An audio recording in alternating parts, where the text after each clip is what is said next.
जग में जितने जुल्म नहीं उतने सहने की ताकत है। तानों के भी शोर में रहकर सच कहने की आदत है। मैं सागर से भी गहरा हूं, मैं सागर से भी गहरा हूं।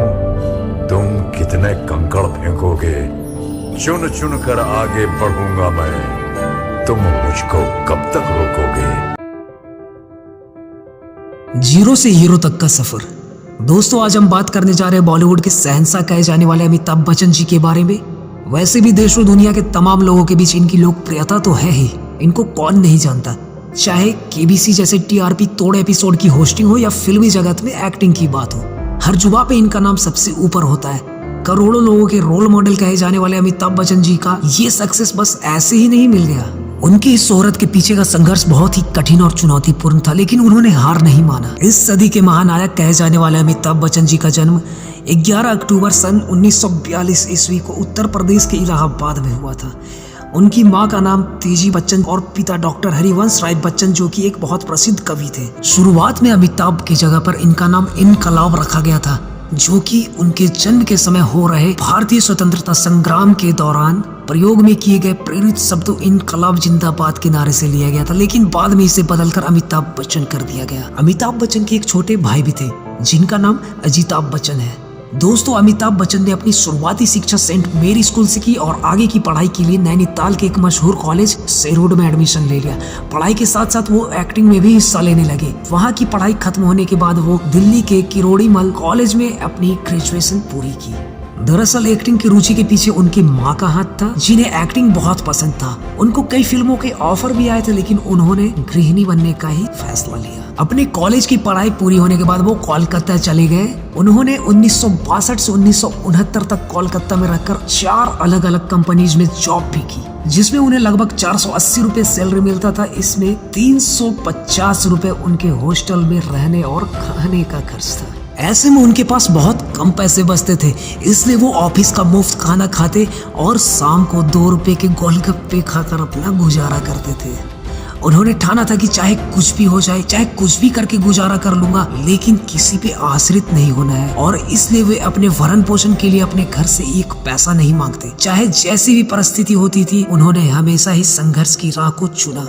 जब वो मुंबई आए तब उनके पास काम नहीं था। तब जलाल आगा, जो कि एक विज्ञापन कंपनी के मालिक थे और विविध भारती के लिए विज्ञापन बनाते थे, वे अमिताभ बच्चन को वर्ली की एक छोटे से रिकॉर्डिंग स्टूडियो में ले जाकर 1-2 मिनट के विज्ञापनों के लिए आवाज रिकॉर्ड कराकर बदले में 50 रुपए देते थे। लेकिन उनके लिए इतना काफी नहीं था, इसलिए वो हर सुबह नई काम की तलाश के लिए निकल जाते और रात में बचे पैसों से सस्ते बिस्कुट आधे दाम में खरीदकर जैसे तैसे अपना गुजारा करते थे। दोस्तों, बहुत सी मुश्किलें उनकी रास्तों पे आई, लेकिन उन्होंने कभी हार नहीं माना। उनके कुछ फोटो थे जो उनके छोटे भाई के द्वारा खींची गई थी, जिनको उन्होंने ख्वाजा अहमद अब्बास के पास भिजवा दिया, जो कि एक फिल्म डायरेक्टर और प्रोड्यूसर थे। और उन दिनों वे 7 हिंदुस्तानी फिल्म बनाने की तैयारी में थे। बड़े ही संघर्ष के बाद उनको यह फिल्म एक मुस्लिम युवक के रोल के रूप में 1969 को मिला, लेकिन यह फिल्म फ्लॉप हो गया। उसके बाद उनको फिल्में मिलना तो स्टार्ट हो गया, लेकिन सारे के सारे फिल्म ज्यादा सक्सेस नहीं हो पाए। उनसे कमाई तो हो जाती थी, लेकिन वो उनका मकसद नहीं था। लगातार उनके 12 फिल्में फ्लॉप हो गए। उनको कोई काम देना नहीं चाहता था। उन्होंने अब तक जो भी फिल्में की थी, उनसे पैसे तो कुछ मिले, जिनसे उनका भरण पोषण हो जाता था। उन्होंने घर भी लिया और गाड़ियां भी थी, लेकिन इतना काफी नहीं था। फिर 1973 में एक ऐसा दिन आया कि बस उनकी किस्मत ही बदल गई। उस साल फिल्म जंजीर अमिताभ बच्चन की सुपर हिट हुई और वे रातों रात सुपरस्टार बन गए। फिर लगातार उनके सारे फिल्म सुपर हिट होने लगे और वे रातों रात ही सबके दिलों पर राज कर बैठे। और नतीजा आज आपके सामने ही है। उनके सुपर हिट्स फिल्म में से कुछ फिल्मों के नाम है जंजीर, दीवार, शोले, त्रिशूल, डॉन, अग्निपथ और बहुत सारे हैं।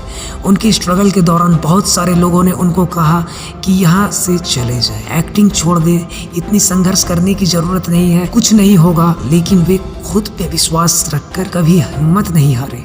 हर मुश्किलों से लड़कर आगे बढ़ते रहे, हर चुनौती को स्वीकार किया और नतीजा वो एक राजा की तरह आज करोड़ों के दिलों पर राज करते हैं और करोड़ों अरबों की संपत्ति के मालिक भी है। तो फ्रेंड्स, आज के लिए बस इतना ही। मिलते हैं अगले ऐसे ही किसी मोटिवेशनल वीडियो में। अगर वीडियो अच्छा लगे तो लाइक, शेयर, कमेंट करके जरूर बताना।